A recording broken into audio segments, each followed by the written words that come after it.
I went to McDaniel College in Maryland and I got a theater degree and a business economics degree. And I could prove the fact that I got a theater degree because actually you can go to McDaniel website and download the class of 92.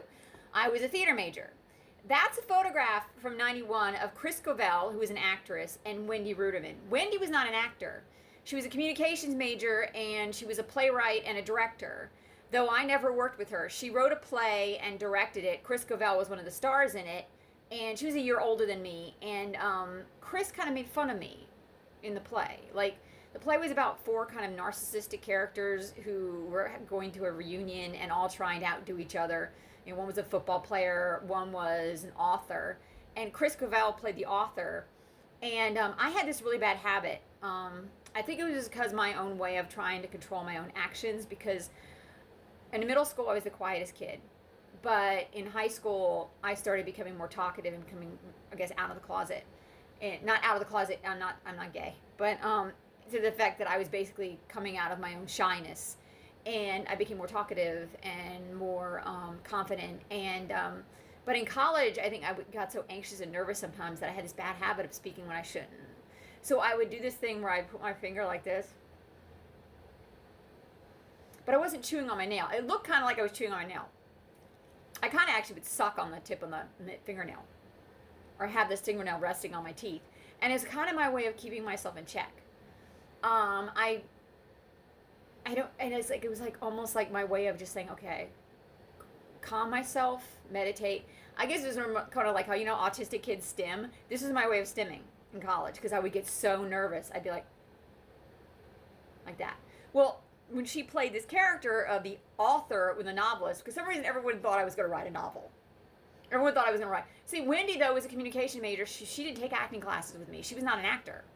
So she didn't know I was good at acting at all.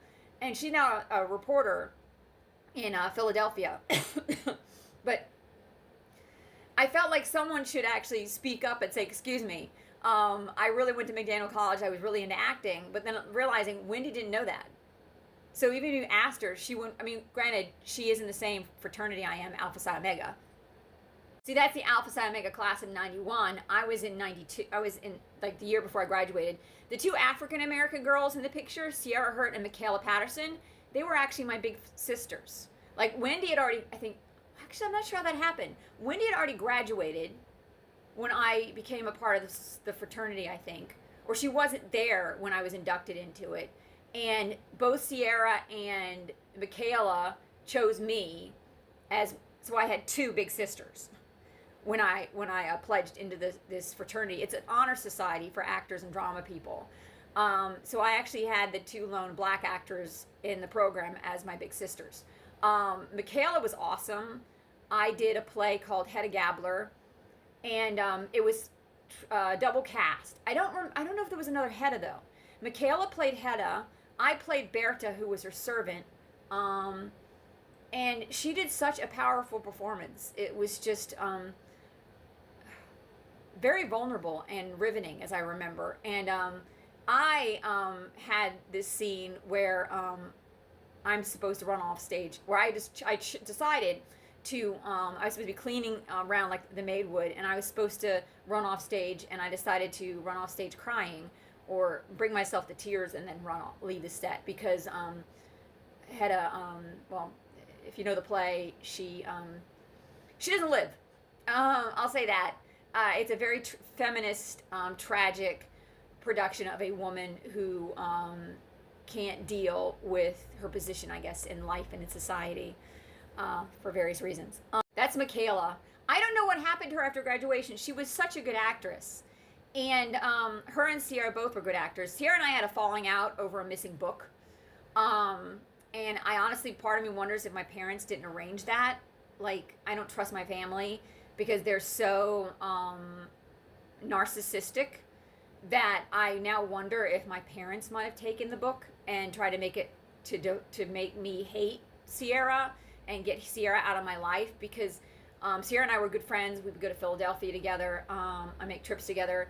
And then Michaela, again, was my big sister, but I don't know what happened to her after graduation. We kind of lost touch, too. But she was a phenomenal person. And there's Wendy Ruderman, and I was trying to figure out why, like, she was in the theater program, but why we never took acting classes together. And it's because she was an actor. She was a filmmaker. She was a playwright and a director, and she was in the communication program, not the theater program, which might explain some stuff. But yeah. So she doesn't know whether or not I'm a good actress. She doesn't know what my passions were, and she was a year ahead of me. By the time I really got into the acting and was really driven to be an actor, my senior year, and even my senior year though, I had doubts. Like, I tried to get into a theater admin program versus being in an acting program, because I was always very shy and didn't know if I'd have the courage to pursue my dreams. And what really makes me upset about everything is I finally felt like I got to the point where I was strong enough to go for my dreams, and then other people, I feel like, decided for me, no, we're going to slander you. We're going to lie about you. You need to understand the fact that you're not pretty enough. You're not good enough. And we're going to stop you. Whatever it takes. And I'm not interested in doing faith-based stuff. I never was. I didn't like faith-based stuff even in college. And I was very much the liberal and very much Democrat and very much pro people being who they wanted to be. Prior to college, I didn't know anyone who's gay. Well, actually, it turns out one of my friends in high school was gay. But she also was conservative, which is really an odd mix for me. Like, she didn't like the fact that I wouldn't obey my parents, but at the same time, she was gay. And I was like, how can you be a great gay conservative? I don't understand. But, and that girl right there, her name is Melanie Tull. Yeah, there was another Tull at McDaniel College, but we were not related.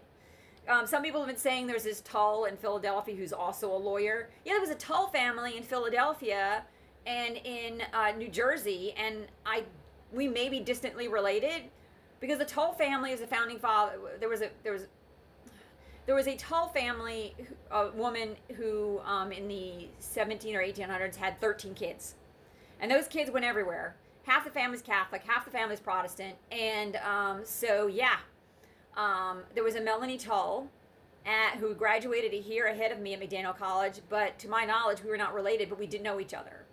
We were kind of friends, pseudo-friends. I helped her give a birthday surprise party to a friend of hers by pretending it was my birthday, because they didn't know my birthday because it was in the summertime. Like, Laura, can you do this thing and pretend to be this guy's, it's your birthday so we can surprise our friend? And I did. And at the end of it, my friend Sierra Hurt said, Laura, you signed up for an acting class, right? Because I convinced this guy it was my birthday so well that when it came to singing Happy Birthday, he was singing Happy Birthday Laura where everybody else was singing Happy Birthday Dan. And I was like, I don't like tricking people. I don't like fooling people. But that was kind of a good thing because it was kind of fun.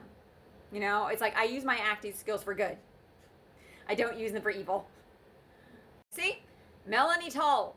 And actually, this guy Sean at the bottom here, he's the ex-boyfriend of my roommate, Lisa Joy, and I lived with him for a year, my last year of college.